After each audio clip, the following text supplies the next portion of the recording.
শীর্ষেন্দু মুখোপাধ্যায়ের পাতালঘর গল্পের পর্ব ৩। গভীর রাত্রি।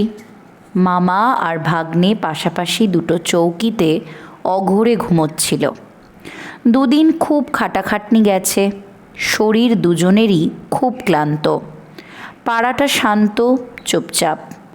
মাঝে মাঝে রাতচড়া পাখির ডাক, ঝিঁঝির শব্দ, কখনো কুকুরের একটু ঘেউ ঘেউ, তাতে ঘুমটা আরও গভীরই হয়েছে দুজনের। রাত যখন প্রায় ১টা, তখন সুবুদ্ধি হঠাৎ ঘুম ভেঙে উঠে বসল। তার মনে হলো কে যেন করুণ স্বরে কাকে ডাকছে, বারবার ডাকছে, অনেকক্ষণ ধরে ডাকছে। কার্তিক, ওরে কার্তিক। আধো ঘুমের মধ্যেই কার্তিক বলল, কি মামা, কে কাকে ডাকছে বলো তো? কারো বিপদ আপদ হলো নাকি? হলেই বা, তুমি ঘুমো। ওরে না, ৫ জনের বিপদে আপদে দেখতে হয়। পাড়া প্রতিবেশী নিয়ে বাস করতে গেলে অমন মুখ ঘুরিয়ে থাকলে হয় না। কার্তিক উঠে বসল, হাই তুলে বলল, কোথায়? আমি তো কিছু শুনতে পাচ্ছি না। কান পেতে শোন। কার্তিক কান খাড়া করল। কিছুক্ষণ পর বলল, কোথায় কি? তুমি স্বপ্ন দেখেছ। সুবুদ্ধিও শব্দটা আর শুনতে পাচ্ছিল না। বলল, স্বপ্ন দেখা যায়, স্বপ্ন কি শোনা যায় রে? আমি শব্দটা শুনেছি। রাত্রিবেলা কত রকম শব্দ হয়, ঘুমোও তো। ভুল শুনেছি বলে মনে হয় না। মিলিটারিতে ছিলাম, আমাদের অনেক কিছু শিখতে হয়েছে। কার্তিক শুয়ে চোখ বুজল আর সঙ্গে সঙ্গে ঘুমিয়ে পড়ল। সুবুদ্ধিও শুলো, তবে তার মনটা খচখচ করছিল। একটু এপাশ ওপাশ করে সেও শেষ অবধি ঘুমোলো।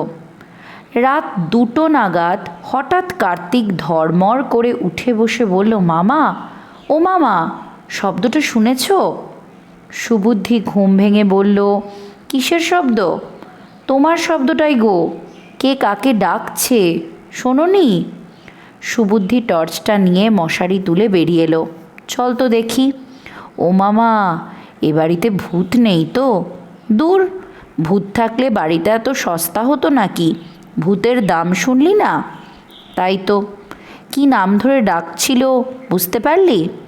কার্তিক মাথা নেড়ে বলল, না, খুব অস্পষ্ট শব্দ, তবে মনে হলো কি বাবু বলে যেন ডাকছিল। আমিও ওই রকমই শুনেছি, ঘোষবাবু না বোসবাবু কি যেন। মামা, আমার বড্ড ভয় ভয় করছে। সুবুদ্ধি একটু হাসল। ভয়টা কিসের? মানুষ বিপদে পড়ে মানুষকে ডাকে। কিন্তু তুমি টর্চ নিয়ে চললে কোথায়? শব্দটা কোথা থেকে আসছে, কে করছে তা না জেনে হুট করে বেরিয়ে পড়লেই তো কাজ হবে না। মনে হচ্ছে শব্দটা বেশ দূর থেকে আসছে। সুবুদ্ধি চিন্তিত মুখে বলল, ভাবছি পাড়াটা একটা চক্কর দিয়ে আসব। তুই বরং ঘুমিয়ে থাক, আমি বাইরে তালা দিয়ে যাচ্ছি। কার্তিক তড়াক করে উঠে পড়ে বলল, পাগল নাকি? আমি এই ভুতুরে বাড়িতে একা থাকতে গেছি আর কি। চলো, আমিও সঙ্গে যাই। সুবুদ্ধি একটু ভেবে তার লাঠিটাও নিয়ে নিল। দরজায় তালা লাগিয়ে বেরিয়ে পড়ল দুজনে। রাস্তাঘাট অতীব নির্জন। রাস্তায় কুকুরটা বেড়ালটা অবধি দেখা যাচ্ছে না। আশেপাশে যে ২-৪টে বাড়ি আছে সব অন্ধকার। সুবুদ্ধি হাঁটতে হাঁটতে বলল, শব্দটা কোন দিক থেকে আসছিল বলতো? কার্তিক মাথা নেড়ে বলল, বলতে পারবো না, ভুলও শুনে থাকতে পারি। দুজনেই শুনেছি, ভুল বলে মনে হচ্ছে না। গোটা পাড়াটা ঘুরে ঘুরে দেখলো তারা, কোথাও কারো বিপদ হয়েছে বলে মনে হলো না। কার্তিক বলল, চলো মামা, ফেরা যাক। সুবুদ্ধি মাথা নেড়ে বলল, তাই চল। নিজেদের বাড়ির দরজায় এসে দুজনেই থমকে দাঁড়িয়ে গেল। তালাটা ভাঙা, দরজার একটা পাল্লা হাঁ করে খোলা। কার্তিক ভয়ার্ত গলায় বলল, মামা, এ কি? সুবুদ্ধি চাপা গলায় বলল, চুপ, শব্দ করিস না, চোর ঢুকেছে মনে হচ্ছে। শব্দ করলে পালাবে। কার্তিক মামার হাত চেপে ধরে বলল, ভেতরে ঢুকো না মামা, চোর হলে তোমাকে মেরে বসবে। সুবুদ্ধি হাসল, বলল, মারতে আমিও জানি, মিলিটারিতে কি ঘাস কাটতুম রে, তুই বরং বাইরেই থাক, আমি দেখছি। সুবুদ্ধি ঘরে ঢুকে দেখল ভেতরে যে হ্যারিকেনটা তারা জ্বালিয়ে গিয়েছিল সেটা নেভানো। অন্ধকার হলেও সুবুদ্ধি ঠাহর করে বুঝল প্রথম ঘরটায় কেউ নেই। থাকলে সুবুদ্ধির তীক্ষ্ণ কানে শ্বাসের শব্দ ধরা পড়ত। দ্বিতীয় ঘরটাতেও কেউ ছিল না। সেটা পেরিয়ে 3 নম্বর ঘরটায় ঢুকবার মুখেই সুবুদ্ধি থমকে দাঁড়ালো। তার প্রখর অনুভূতি বলল, এ ঘরে কেউ আছে, কিন্তু কে? অন্ধকার এবং অজানা প্রতিপক্ষ সামনে থাকলে একটু কৌশল নিতেই হয়। সুবুদ্ধি তাই সোজা ঘরটায় ঢুকল না। উবু হয়ে বসে হামাগুড়ি দিয়ে চৌকাঠটা পেরিয়ে সে আবঝা দেখতে পেল ঘরের মেঝের গর্তটার সামনে একটা বিরাট চেহারার লোক দাঁড়িয়ে আছে। সুবুদ্ধি লাঠিটা বাগিয়ে ধরে রইল, কিন্তু কিছু করল না। সে শুনতে পেল লোকটা বিড়বিড় করে বলল, এটাই কি অঘোর সেনের বাড়ি? এটাই কি?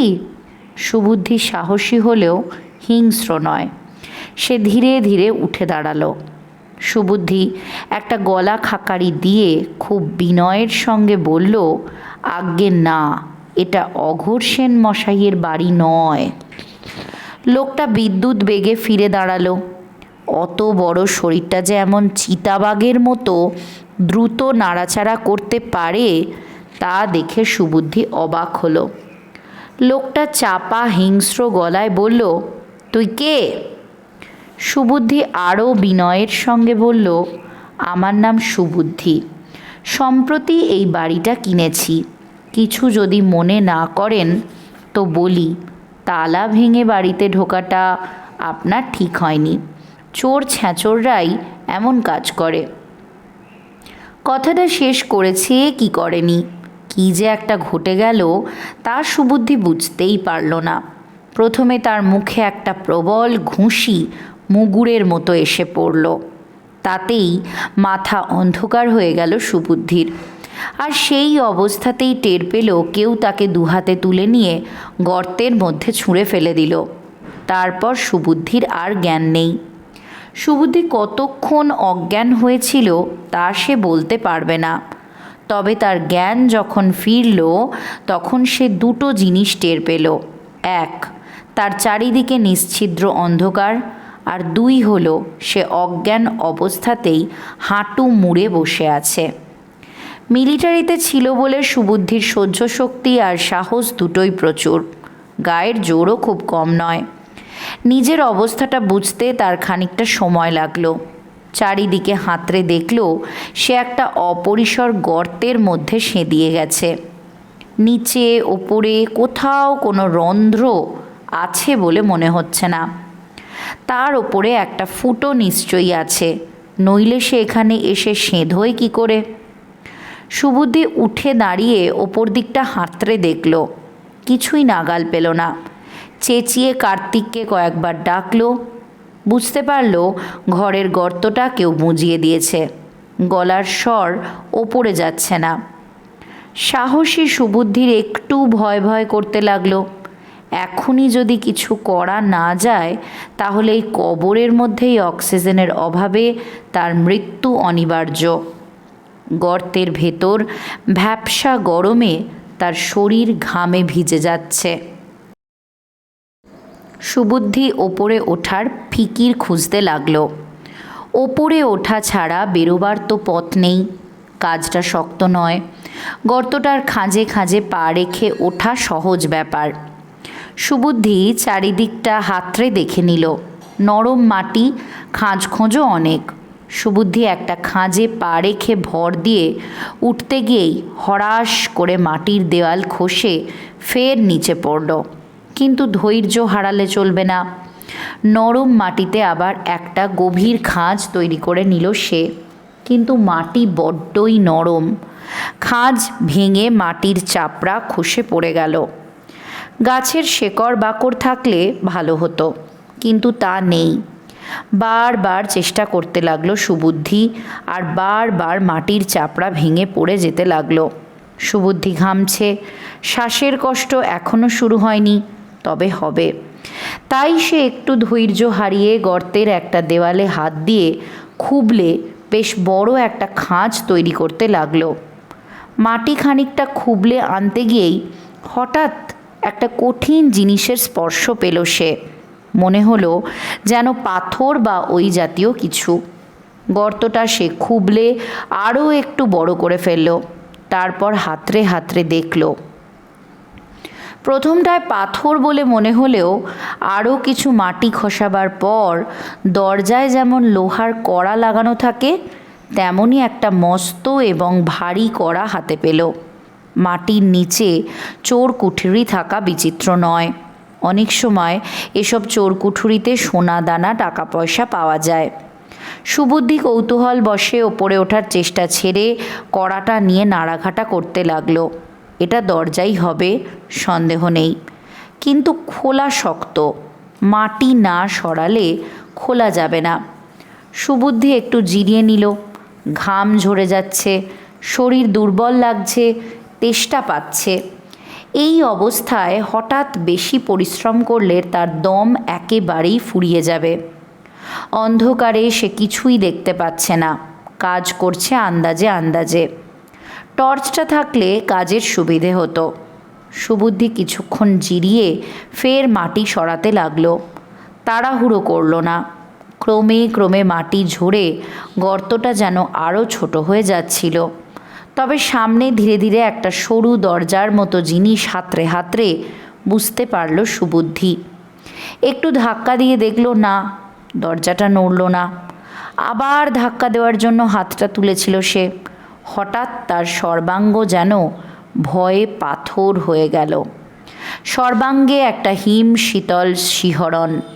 সে স্পষ্ট শুনতে পেল মাটির তলা থেকে কে যেন ক্ষীণ কণ্ঠে ডাকছে, অঘোরবাবু, অঘোরবাবু, কোথায় গেলেন?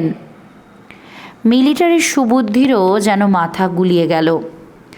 মাটির তলায় চোরাকুঠুরিতে অশরীরী ছাড়া তো কারো থাকার কথা নয়। তবে কি জক বলে সত্যি কিছু আছে? এ কি সেই জকেরই কণ্ঠস্বর? জীবনে সুবুদ্ধি এত ভয় কখনো পায়নি। তার বুক ধরাস ধরাস করছে, তার হাতে পায়ে খিল ধরে গেছে। সুবুদ্ধি কিছুক্ষণ চুপ করে বসে রাম নাম করল। মাটির নিচের কণ্ঠস্বর ওই একবারই ডেকে চুপ মেরে গেছে। তবে একটু আগে সে আর কার্তিক যে এই কণ্ঠস্বরই শুনেছিল, তাতে সুবুদ্ধির সন্দেহ রইল না। সুবুদ্ধি বসে বসে ভাবল, এই গভীর গর্তের মতো জায়গায় তার মরণ এমনিতেই লেখা আছে। মরতেই যদি হয় তো আর ভয়ের কি আছে? দরজাটা খুললে যদি কোনো সুরঙ্গ টুরঙ্গ পাওয়া যায় তো ভালো, না হলে কপালে যা আছে হবে। সুবুদ্ধি কড়াটা ধরে এবার নিজের দিকে টানল, কিন্তু দরজাটা নড়ল না। দরজাটা কোন দিকে খুলবে তাও বুঝতে পারছিল না সে। টানবে না ঠেলবে সেটাও তো বোঝা দরকার। ছিটকিনি বা ওই জাতীয় কিছু আছে কি না দেখার জন্য সুবুদ্ধি দরজাটা ফের আগা পাঁচতলা হাতড়াতে লাগলো। একেবারে দরজার মাথায় মাটির একটা টিবলি খুলে নিতেই একটা শিকল পেয়ে গেল সুবুদ্ধি। শিকলে একটা তালাও মারা রয়েছে। সুবুদ্ধি ভাবল, বহুকালের পুরনো তালা আর শিকল হয়তো কমজোরি হয়ে এসেছে। সে হ্যাঁচকা টান মারল, শিকল খুলল না। তাতে হার না মেনে বারবার হ্যাঁচকা টান দিতে থাকলো সে, কারণ এছাড়া আর পথ নেই। অন্তত বার দশেক হ্যাঁচকা টান দেওয়ার পর হঠাৎ যেন তালা লাগানোর আংটাটা একটু নড়বড়ে মনে হতে লাগলো। উৎসাহের চোটে সুবুদ্ধি দ্বিগুণ জোরে হ্যাঁচকা মেরে তালা ধরে প্রায় ঝুলে পড়ল। তাতে আংটা খুলে তালাটা পটাং করে এসে সুবুদ্ধির মাথায় লেগে একটা আলু তুলে দিল। কিছুক্ষণ মাথাটা ঝিমঝিম করলো সুবুদ্ধির, ক্ষতস্থান থেকে রক্তও পড়ছিল। সুবুদ্ধি খানিকটা মাটি নিয়ে ক্ষতস্থানে চাপা দিল। এর চেয়ে ভালো ফার্স্ট এড এখন আর কি হতে পারে। খুব ধীরে ধীরে দরজাটা ঠেলল সুবুদ্ধি। বহুকালের পুরনো জং ধরা কবজা আর এঁটেল মাটিতে আটকে যাওয়া পাল্লা সহজে খুলল না। বেশ খানিকক্ষণ ধাক্কাধাক্কি করার পর অল্প অল্প করে দরজাটা ওপাশে সরতে লাগলো। তারপর সরু একটা ফালি ফোকর উন্মোচিত হয়ে গেল সুবুদ্ধির সামনে। ভেতরে একটা বহুকালের পুরনো সোঁদা বাতাসের গন্ধ। সুবুদ্ধি সন্তর্পণে দরজার ফাঁকটায় দাঁড়িয়ে ভেতরের অবস্থাটা আন্দাজ করার চেষ্টা করল। সামনে কোনো বিপদ অপেক্ষা করছে তার ঠিক কি। পা বাড়িয়ে সে দেখল সামনে মেঝে বলে কোনো জিনিস নেই। তার পা ফাঁকায় খানিকক্ষণ আঁকু পাঁকু করে ফিরে এলো। খুব চাপা একটা শীষ দিল সুবুদ্ধি। শীষের শব্দটা বেশ খানিকটা দূর অবধি চলে গেল। অর্থাৎ ঘরটা ছোট নয়। সুবুদ্ধি একটা মাটির ঢেলা নিয়ে ফেলল নিচে। অন্তত 10 ফুট নিচে ঢেলাটা থপ করে পড়ল। 10 ফুট লাফ দিয়ে নামা সুবুদ্ধির কাছে শক্ত কিছু নয়। প্যারাট্রুপারের ট্রেনিংয়ের সময় এরকম লাফ সে বহু দিয়েছে। তবে চিন্তার বিষয় হলো নিচে কি আছে তা না জেনে লাফ মারলে বিপদ হতে পারে।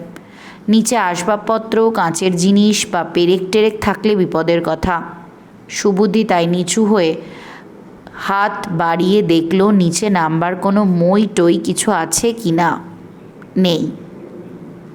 সুবুদ্ধি হুট করে লাফ না দিয়ে দরজার চৌকাঠ ধরে আগে নিজের শরীরটাকে নিচে ঝুলিয়ে দিল। তারপর হাত ছেড়ে দিতেই দড়াম করে পড়ল নিচে একটা বাঁধানো জায়গায়। পড়েই অভ্যাসবশে গড়িয়ে যাওয়ায় চোট বিশেষ হলো না। খুব ধীরে ধীরে সুবুদ্ধি উঠে দাঁড়ালো। তারপর হাতড়ে হাতড়ে দেখতে লাগলো কোথায় কি আছে। সামনেই একটা টেবিলের মতো জিনিস, তাতে মেলা শিশি, বোতল, নানা আকৃতির বয়াম বা জার রাখা আছে। রবারের নলের মতো জিনিসও হাতে ঠেকলো তার। আরও একটু এগিয়ে সে আরও একটা বড় টেবিলে আরও বড় বড় এবং কিম্ভূত কিমাকার সাইজের বয়াম, শিশি আর জার ঠাউর করল। এগুলোতে কি আছে তা জানার সাহস হলো না তার। তবু একটু তুলে দেখার চেষ্টা করলো, বড্ড ভারী। এরপর একটা লম্বা টানা টেবিলের উপর রাখা কাঠের লম্বা লম্বা বাক্স ঠাউর করলো সে। এই বাক্সে গুপ্তধন থাকলেও থাকতে পারে, থেকেও অবশ্য লাভ নেই তার। এখান থেকে বেরোতে না পারলে গুপ্তধনের সঙ্গে সেও গুপ্ত এবং লুপ্ত হয়ে যাবে। মস্ত ঘরটা ঘুরে ঘুরে সে কিছু কোদাল আর শাবল জাতীয় জিনিসও পেল। কাজে লাগলে এগুলোই লাগতে পারে, কিন্তু আপাতত তার দরকার একটা বাতি। সে ব্যবস্থা নেই বলেই মনে হচ্ছে। তবু সে হাল ছাড়ল না। নিশ্ছিদ্র অন্ধকারে দুখানা হাতকেই চোখের বিকল্প হিসেবে ব্যবহার করে খুঁজতে লাগলো। আবার প্রথম আর দ্বিতীয় টেবিল হাতড়াতে হাতড়াতে হঠাৎ তার মনে হলো দুটো পাথর পাশাপাশি রাখা আছে। চকমকি নয় তো? পাথর দুটো হাতে নিয়ে ঠোকবার আগে একটু ভাবল সুবুদ্ধি। মাটির নিচে এই ঘরে কী ধরনের গ্যাস জমে আছে তা জানা নেই। হঠাৎ যদি আগুন লেগে যায় তাহলে পুড়ে মরতে হবে। কিন্তু যা হোক, একটা কিছু তো করতেই হবে। অন্ধকারটা তো আর সে সহ্য করতে পারছিল না। সুবুদ্ধি ঠাকুরকে স্মরণ করে ঠুক করে চকমকি ঠুকল। ঠুকতেই এক আশ্চর্য কাণ্ড। বাঁ হাতের পাথরটা দপ করে জ্বলে উঠে একটা নীল শিখা লকলক করতে লাগলো। সুবুদ্ধি বাপরে বলে পাথরটা ফেলে দিতেই সেটা নিভে গেল। এরকম কাণ্ড সুবুদ্ধি আগে কখনো দেখেনি। হতবুদ্ধি হয়ে কিছুক্ষণ দাঁড়িয়ে থেকে সে ফের নিচু হয়ে হাতড়ে হাতড়ে পাথরটা তুলে নিল। পাথরটায় যখন আলো হয় তখন এটাকে ব্যবহার না করারও মানে হয় না। ফের ঠুকতেই যখন পাথরটা জ্বলে উঠল তখন সে চট করে চারিদিকটা দেখে নিল। টেবিলের ওপর একটা পেতলের প্রদীপ রয়েছে, পাশেই একটা শিশি। শিশিতে তেল থাকার সম্ভাবনা। জ্বলন্ত পাথরটাকে টেবিলের ওপর রেখে সে সেই আলোয় শিশি থেকে প্রদীপে তেল ঢালল। তারপর জ্বলন্ত পাথর থেকে প্রদীপটা ধরিয়ে নিল। পাথরটা কিন্তু জ্বলতে জ্বলতে দ্রুত ক্ষয়ে তারপর ফুস করে নিভে গেল, আর তার অস্তিত্বই রইল না। প্রদীপটাই এখন তার মস্ত ভরসা। আলোটাও হচ্ছে বেশ ভালো। সাধারণ প্রদীপের আলো যেমন টিমটিম করে, এর তা নয়।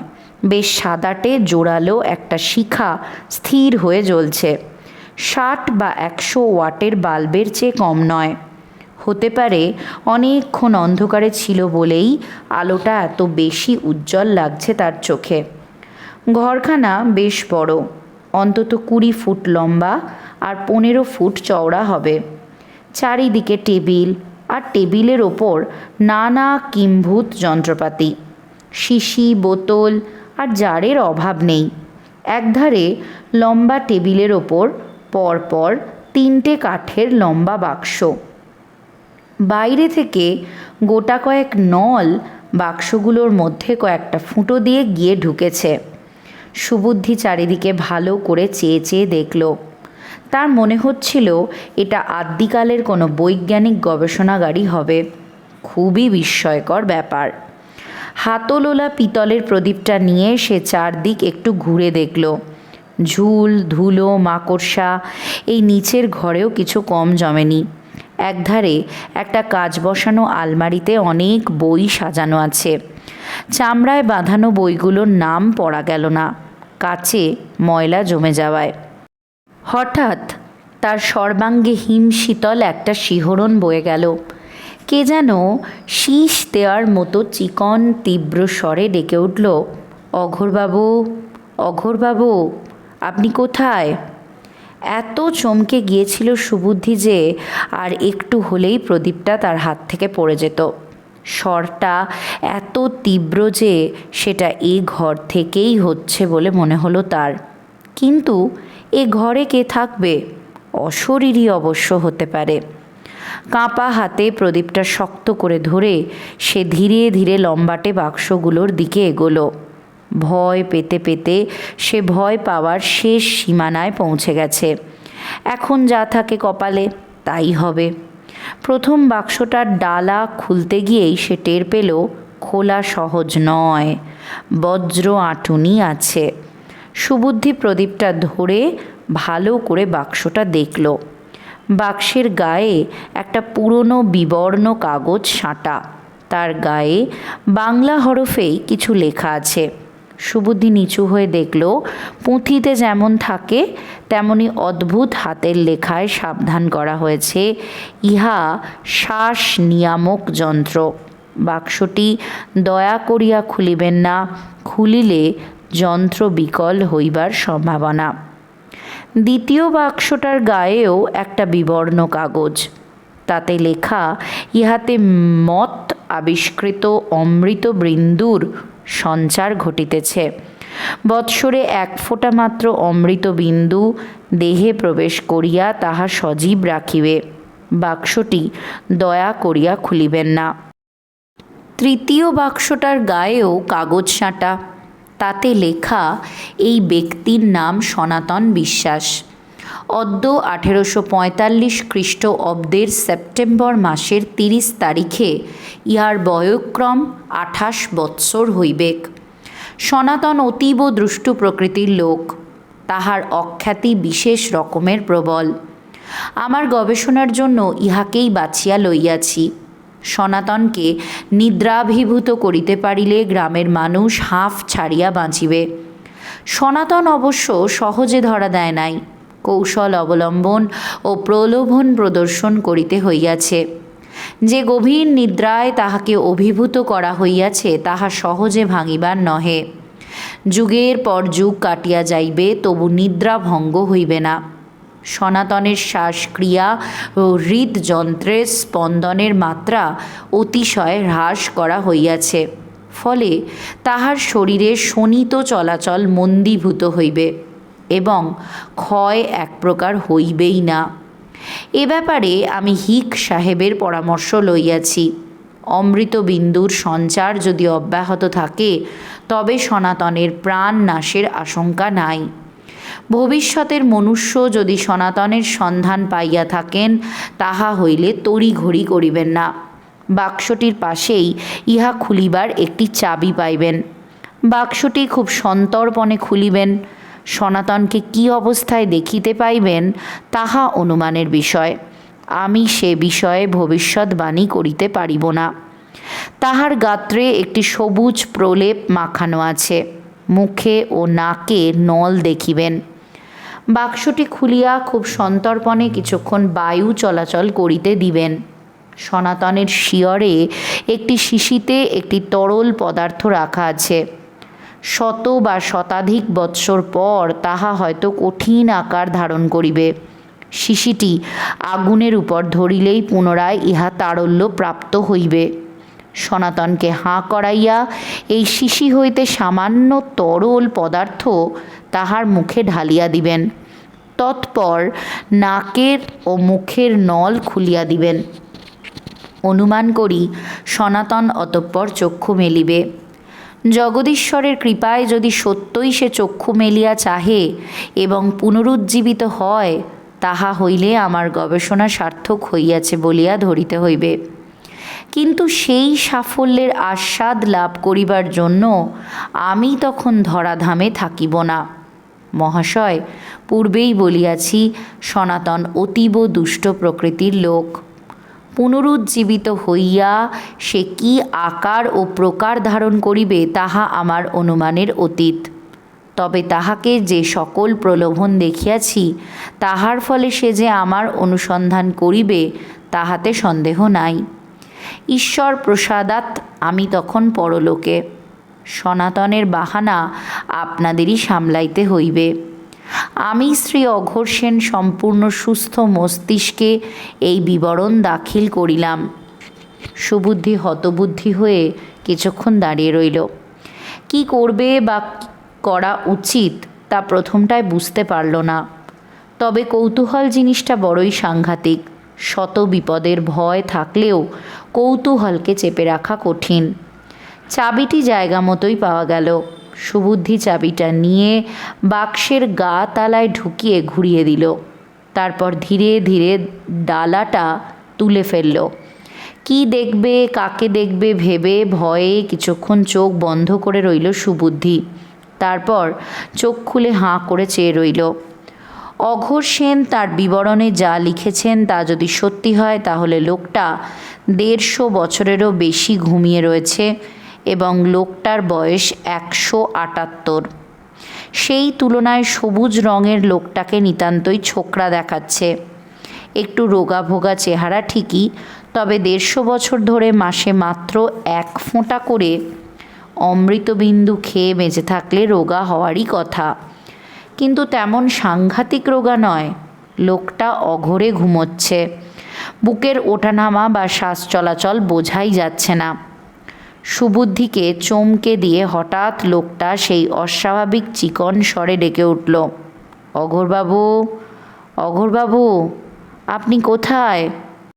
তৃতীয় বাক্সটার গায়েও কাগজ সাঁটা। তাতে লেখা এই ব্যক্তির নাম সনাতন বিশ্বাস। অদ্য 1845 খ্রিস্টঅব্দের সেপ্টেম্বর মাসের 30 তারিখে ইহার বয়ঃক্রম 28 বৎসর হইবেক।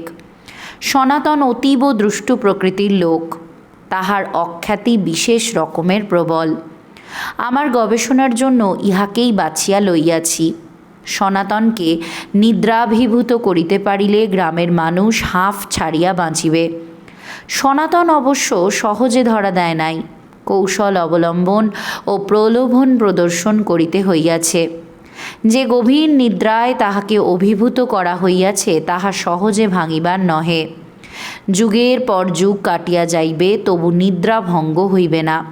সনাতনের শ্বাসক্রিয়া ও হৃদযন্ত্রের স্পন্দনের মাত্রা অতিশয় হ্রাস করা হইয়াছে। ফলে তাহার শরীরে শোণিত চলাচল মন্দীভূত হইবে এবং ক্ষয় এক প্রকার হইবেই না। এ ব্যাপারে আমি হিক সাহেবের পরামর্শ লইয়াছি। অমৃতবিন্দুর সঞ্চার যদি অব্যাহত থাকে তবে সনাতনের প্রাণ নাশের আশঙ্কা নাই। ভবিষ্যতের মনুষ্য যদি সনাতনের সন্ধান পাইয়া থাকেন, তাহা হইলে তড়িঘড়ি করিবেন না। বাক্সটির পাশেই ইহা খুলিবার একটি চাবি পাইবেন। বাক্সটি খুব সন্তর্পণে খুলিবেন। সনাতনকে কি অবস্থায় দেখিতে পাইবেন তাহা অনুমানের বিষয়। আমি সে বিষয়ে ভবিষ্যৎবাণী করিতে পারিব না। তাহার গাত্রে একটি সবুজ প্রলেপ মাখানো আছে। মুখে ও নাকে নল দেখিবেন। বাক্সটি খুলিয়া খুব সন্তর্পণে কিছুক্ষণ বায়ু চলাচল করিতে দিবেন। সনাতনের শিয়রে একটি শিশিতে একটি তরল পদার্থ রাখা আছে। শত বা শতাধিক বৎসর পর তাহা হয়তো কঠিন আকার ধারণ করিবে।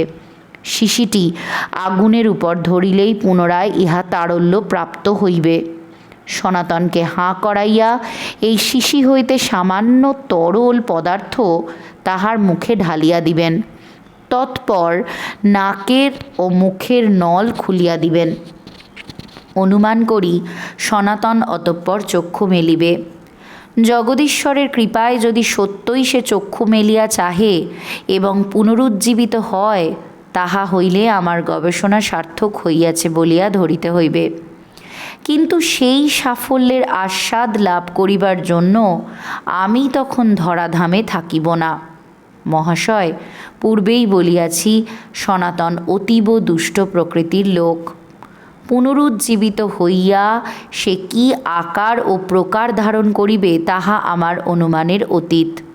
তবে তাহাকে যে সকল প্রলোভন দেখিয়াছি, তাহার ফলে সে যে আমার অনুসন্ধান করিবে তাহাতে সন্দেহ নাই। ঈশ্বর প্রসাদাৎ আমি তখন পরলোকে।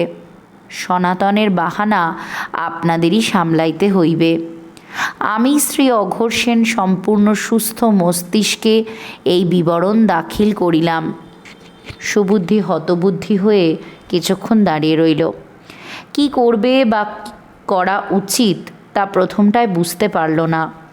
তবে কৌতূহল জিনিসটা বড়ই সাংঘাতিক।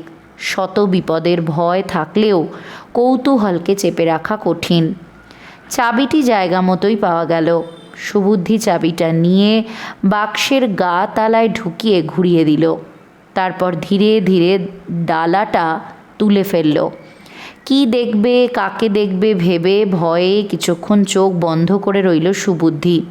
তারপর চোখ খুলে হাঁ করে চেয়ে রইল। অঘোর সেন তার বিবরণে যা লিখেছেন তা যদি সত্যি হয়, তাহলে লোকটা 150 বছরেরও বেশি ঘুমিয়ে রয়েছে এবং লোকটার বয়স 178। সেই তুলনায় সবুজ রঙের লোকটাকে নিতান্তই ছোকরা দেখাচ্ছে। একটু রোগাভোগা চেহারা ঠিকই, তবে 150 বছর ধরে মাসে মাত্র 1 ফোঁটা করে অমৃতবিন্দু খেয়ে বেঁচে থাকলে রোগা হওয়ারই কথা। কিন্তু তেমন সাংঘাতিক রোগা নয়। লোকটা অঘোরে ঘুমোচ্ছে। বুকের ওঠানামা বা শ্বাস চলাচল বোঝাই যাচ্ছে না। সুবুদ্ধিকে চমকে দিয়ে হঠাৎ লোকটা সেই অস্বাভাবিক চিকন স্বরে ডেকে উঠল, অঘোরবাবু, অঘোরবাবু, আপনি কোথায়? সুবুদ্ধি আর ভয় পেল না। সে ভালো করে লোকটার আপাদ মস্তক দেখে নিল। না, লোকটা জেগে নেই। তবে অহরহ অঘোরবাবু সম্পর্কে দুশ্চিন্তা রয়েছে বলে ঘুমের মধ্যেই অঘোরবাবুকে খুঁজে নিচ্ছে। শিওরের শিশিটা তুলে নিয়ে প্রদীপের আলোয় দেখে নিল সুবুদ্ধি। তরলটা সত্যিই জমে গেছে। শিশিটা প্রদীপের শিখার ওপর সাবধানে ধরল সুবুদ্ধি। মিনিট 2 মধ্যেই তরলটা গলে গেল। সনাতনকে হাঁ করাতে বেগ পেতে হলো না। শরীরের জোর আর খিলগুলো বেশ আলগা হয়ে গেছে। অর্ধেকটা ওষুধ সনাতনের মুখে ঢেলে দিল সুবুদ্ধি। তারপর নাক আর মুখ থেকে নল সরিয়ে নিল। সনাতনের জেগে উঠতে সময় লাগবে, কিন্তু এই ঘুমন্ত লোকটার গলার স্বর পাতাল ঘর থেকে ওপরে কি করে গিয়ে পৌঁছতো সেটা একটু অনুসন্ধান করে দেখল সুবুদ্ধি। তৃতীয় আর একটা রবারের নল থেকে একটা চোঙার মতো জিনিস বেরিয়ে বাক্সে সনাতনের মুখের সামনেই ফিট করা আছে।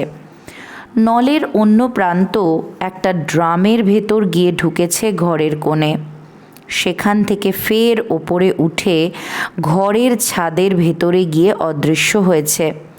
এটা বোধহয় 150 বছর আগেকার একটা পাবলিক অ্যাড্রেস সিস্টেম, হয়তো বা অঘোর সেনেরই উর্বর মাথা থেকে বেরিয়েছিল। সনাতনের হদিস যাতে ভবিষ্যতের মানুষ জানতে পারে, সেই জন্যই বোধহয় ব্যবস্থা করে রেখে গিয়েছিলেন। একটু আগে যে গুন্ডা লোকটা তাকে মেরে গর্তে ফেলে দিয়েছিল, সেও অঘোর সেনের বাড়িই খুঁজছিল। কথাটা মনে পড়ে যাওয়ায় সুবুদ্ধি একটু দুশ্চিন্তায় পড়ল। অঘোর সেনের পাতাল ঘরের খবর কি তাহলে আরও কেউ কেউ জানে? সনাতনের চোখের পাতা কম্পিত হতে লাগলো। আরও আধ ঘন্টা পর শ্বাস দ্রুততর হতে লাগলো। সুবুদ্ধি নাড়ি দেখে বুঝল নাড়ির গতিও ক্রমে বাড়ছে। আরও ঘণ্টাখানেক বাদে সনাতন মিটমিট করে তাকাতে লাগলো। প্রদীপের আলোটাও যেন ওর চোখে লাগছে। সুবুদ্ধি সনাতনের মুখের ওপর একটু ঝুঁকে বলল, কেমন আছেন সনাতনবাবু? সনাতন পটাং করে চোখ মেলে তাকে দেখেই খোলা ভুতুরে গলায় চেঁচিয়ে উঠল, ভূত ভূত নাকি রে তুই? খবরদার কাছে আসবি না, গাম গাম গাম গাম। সুবুদ্ধি একটু লজ্জা পেল। ধুলো মাটিতে মাখা তার চেহারাখানা যে দেখনসই নয় তা তার খেয়াল ছিল না। খুব বিনয়ের সঙ্গে সে বলল, যার নাম করতে চাইছেন তিনি গাম নন, রাম। সনাতন আতঙ্কের গলায় বলল, হ্যাঁ হ্যাঁ, রামই তো। রাম নামে ভয় খাচ্ছিস না যে বড়? ভূত হলে তো ভয় পাবো, আমি যে ভূতই নই আজ্ঞে। তবে তুই কে? আমার নাম সুবুদ্ধি রায়, চিনবেন না, পরদেশি লোক। ডাকাত নোস তো? আজ্ঞে না, ডাকাত হতে এলেম লাগে, আমার তা নেই। সনাতন চোখ পিটপিট করতে করতে বলল, অক্ষয়বাবু কোথায় বলতো? অক্ষয়বাবুর কাছে আমি 5,000 টাকা পাই। সুবুদ্ধি বুঝতে পারল অনেক দিন ঘুমিয়ে থাকায় সনাতনের কিছু ভুলভাল হচ্ছে। ঘুমের মধ্যে অঘোরবাবুর নামটা ঠিকঠাক বললেও এখন জেগে ওঠার পর স্মৃতি কিছুটা ভ্রষ্ট হয়েছে। সুবুদ্ধি মাথা চুলকে বলল, অক্ষয়বাবু বলে কাউকে চিনি না, তবে অঘোরবাবু বলে একজন ছিলেন। সনাতন বলল, হ্যাঁ হ্যাঁ, অঘোরবাবুই তো। তিনি কোথায়? তিনি এখন নেই আজ্ঞে। সনাতন খ্যাক করে উঠল, নেই মানে? কোন চুলোয় গেছেন? সনাতন বিশ্বাসের জলার জমিটা কিনব, সব ঠিকঠাক হয়ে আছে, সোমবার টাকা দেওয়ার কথা। সুবুদ্ধি একটু দোটানায় পড়ে বলল, আজ্ঞে যতদূর জানি সনাতন বিশ্বাস আপনারই শ্রীনাম। নিজের জমি কি নিজে কেনা যায়? আমি অবশ্য তেমন জ্ঞানগম্যওয়ালা লোক নই। সনাতন চোখ বড় বড় করে বলল, আমার নাম সনাতন বিশ্বাস? হ্যাঁ, সেরকম যেন মনে হচ্ছে। আজ এত ভুলভাল হচ্ছে কেন কে জানে। অঘোরবাবুর ওষুধটা খেয়েই স্তক মাথাটা গেছে দেখছি। আচ্ছা, আমি একটা কলসির মধ্যে শুয়ে আছি কেন বলতো? কলসি? আগে কলসির মধ্যে শোয়া কঠিন ব্যাপার। এ হলো গে যাকে বলে বাক্স, কফিনও বলতে পারেন। হ্যাঁ, বাক্সই বটে। বাপের জন্মে কখনো বাক্সে শুইনি বাপ। এ নিশ্চয়ই এই বিটকেলে অঘোরবাবুর কাণ্ড। লোকটা একটা যাচ্ছে তাই। যে আজ্ঞে। এখন রাত কত হলো বলতো? তা শেষ রাত্রি হবে মনে হয়। বলিস কি, সেই সকালবেলাটায় ওষুধ খাইয়ে ঘুম পাড়ালো, এর মধ্যেই শেষ রাত্রির? আজব কাণ্ড।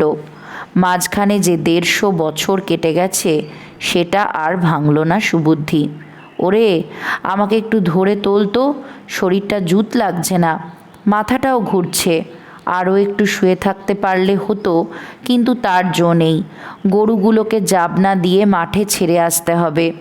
তারপর গঞ্জে আজ আবার হাটবার, মেলা কাজ জমে আছে। আজ্ঞে এই তুলছি বলে সুবুদ্ধি সনাতনকে ধরে তুলে বসালো। একটু নড়বড় করলেও সনাতন বসতে পারল।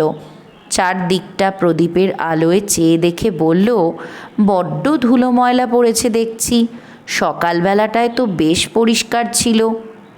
আগে ধুলো ময়লার স্বভাবই এই, ফাঁক পেলেই ফাঁকা জায়গায় চেপে বসে। আর ফাঁকটা অনেকটাই পেয়েছে কি না। সনাতন বিরক্ত হয়ে বলল, ধরে ধরে একটু নামাতো বাপু, একটু দাঁড়িয়ে মাজাটা ছাড়াই। এই বিচ্ছিরি বাক্স থেকে বেরোনোও তো ঝামেলার ব্যাপার দেখছি। সুবুদ্ধি সনাতনকে পাঁজা কোলে তুলে নামিয়ে দাঁড় করিয়ে দিতেই সনাতন হাঁটু ভেঙে বসে পড়ল। ও বাবা, হাঁটুতে যে জোর নেই দেখছি। ভাববেন না, সব ঠিক হয়ে যাবে। 150 বছরের পাল্লাটার কথাও তো ভাববেন। সনাতন অবাক হয়ে বলল, 150 বছর? কিসের 150 বছর রে পাজি? মুখ ফসকে একটা বাজে কথা বেরিয়ে গেছে। জিরিয়ে নিন, পারবেন। তা পারল সনাতন। আরও আধ ঘন্টা বসে থেকে তারপর সুবুদ্ধির কাঁধে ভর দিয়ে লকবক করতে করতে দাঁড়ালো। তারপর বলল, না, বড্ড খিদে পেয়ে গেছে, বাড়ি গিয়ে একটু পান্তা না খেলেই এখন নয়। হবে হবে, বাড়ি যাবেন সে আর বেশি কথা কি, এটাও নিজের বাড়ি বলে ধরে নিতে পারেন। কথায় বলে বসু ধৈব কুটুম্বকম। নাক সিটকে সনাতন বলল, এটা একটা বাড়ি। অঘোর পাগলের বাড়ি হলো গোলক ধাঁধা। মাথার গণ্ডগোল না থাকলে কেউ মাটির নিচে ঘর করে? তাছাড়া লোকটা ভূতপ্রেত পোষে। তা বটে, তাই অঘোর সেনের খপ্পরে আপনি পড়লেন কি করে? পড়েছি কি আর সাধে? 5,000 টাকা পেলে জলার জমিটা কেনা যাবে। তা অঘোরবাবু বলল কি একটা ওষুধ খেয়ে একটু ঘুমোলে 5,000 টাকা দেবে। তা হ্যাঁ রে, জমিটা কার তা মনে পড়ছে না কেন বলতো? পড়বে, একটু ঝিমুনির ভাবটা কাটতে দিন। পড়বে বলছিস? আচ্ছা, আমার বউ, ছেলে, বাপ, মা কারো নামই কেন মনে পড়ছে না বলতো? অঘোরবাবু আমাকে কি ওষুধই যে খাওয়ালো। আচ্ছা সনাতনবাবু, হিক সাহেব বলে কারো কথা আপনার মনে আছে? থাকবে না কেন, সকালে তো এই ঘরেই দেখেছি।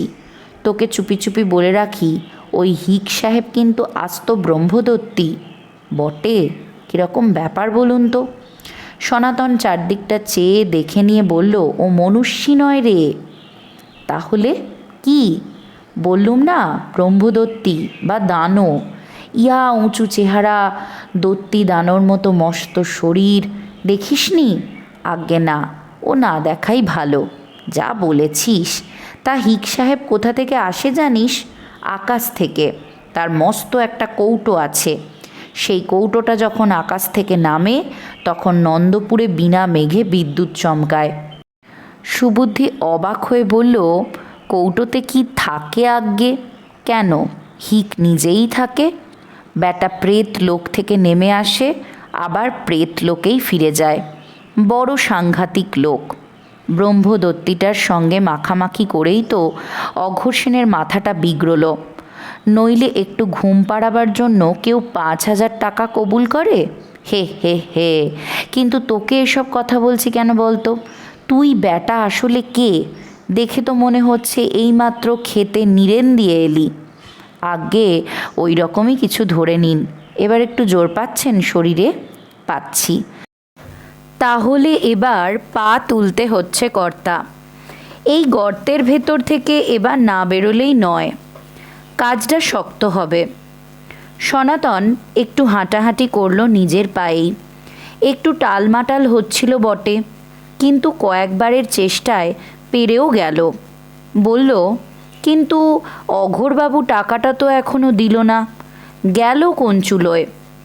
সুবুদ্ধি দেখে নিয়েছে এখান থেকে বেরোনোর ওই একটাই পথ, যেটা দিয়ে সে নেমে এসেছে।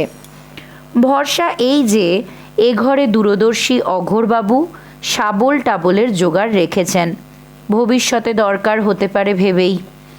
নইলে ল্যাবরেটরিতে শাবল থাকার কথা নয়। একটা টেবিল থেকে শিশি বোতল সরিয়ে সেটাকে দেওয়ালের গায়ে দাঁড় করালো সুবুদ্ধি। তার উপরে সনাতনের বাক্সটাও রাখল। তারপর দরজার ফোকরটা নাগাল পেতে কোনো কষ্টই হলো না। সনাতন হাঁ করে কাণ্ডটা দেখছিল। বলল, সিঁড়িটা ছিল যে, সেটার কি হলো? সুবুদ্ধি বলল, সিঁড়ি? আগে সে আমি জানি না। চলে আসুন, এখন মেলা গা ঘামাতে হবে। সনাতনকে দরজার চৌকাঠে দাঁড় করিয়ে সুবুদ্ধি খুব সাবধানে শাবল দিয়ে ওপরকার মাটি সরাতে লাগলো। একটু অসাবধান হলেই ওপর থেকে হুড়মুড় করে মাটির চাপড়া ঘাড়ে এসে পড়বে। তবে এসব কাজে সে খুব পাকা লোক। মাটি সরিয়ে সরিয়ে একটু একটু করে একটা ফোকর তৈরি করতে লাগলো। সনাতন ভারী বিরক্ত হয়ে বলল, এসব কি ব্যাপার রে বাবু, বলো তো? এই তো কালকেও দিব্যি ফটফটে সিঁড়ি ছিল এখানে, সেটা মাটি চাপা পড়লো কিভাবে? ভূমিকম্প টম্প কিছু হয়ে গেল নাকি? ভূমিকম্পই বটে, 150 বছরের পাল্লা তো চারটিখানি কথা নয়। সনাতন চটে বলল, বারবার 150 বছর 150 বছর কি বলছিস বলতো? তুই কি পাগল নাকি রে? পাগল তো ছিলুম না কর্তা, তবে এখন যেন একটু একটু হতে লেগেছি। এমন অশৈলী কাণ্ড জীবনে দেখিনি কি না। একটা কথা কিন্তু তোকে শটান বলে রাখছি বাপু, সেই 5,000 টাকা কিন্তু আমার চাই।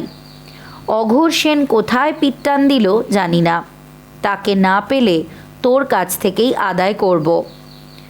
টাকা টাকা করে হেঁদিয়ে মরবেন না সনাতন বাবু, আগে তো গর্ভগৃহ থেকে বেরোন, তারপর টাকার কথা হবে খন। মঙ্গলবার আমার জমির টাকা দিতে হবে, মনে থাকে যেন। কত মঙ্গলবার এলো আর গেল, মঙ্গলবারের অভাব কি? মেলা মঙ্গলবার পাবেন। সুবুদ্ধি খুব ধীরে ধীরে মাটির চাঙড় ভাঙতে লাগলো। ধীরে ধীরে ওপরের দিকটা উন্মুক্ত হচ্ছে। সেই গুন্ডাটা কি ওপরে ওত পেতে আছে? থাকলেও চিন্তা নেই, সুবুদ্ধির হাতে এখন শাবল। দরকার হলে শাবলের খোঁচায় ব্যাটাকে কাবু করা যাবে। শেষ চাঙড়টা ধপাস করে ভেঙে ওপর থেকে ঝুরঝুর করে খানিক বালি আর সিমেন্টের গুঁড়ো ঝরে পড়ল। সুবুদ্ধি চোখ ঢেকে রেখেছিল, ধুলো বালি সরে যেতেই দেখতে পেল ওপরে গর্তের মুখে ভোরের আবঝা আলো দেখা যাচ্ছে। সুবুদ্ধি হাত নিচের দিকে বাড়িয়ে বলল, আসুন সনাতন বাবু।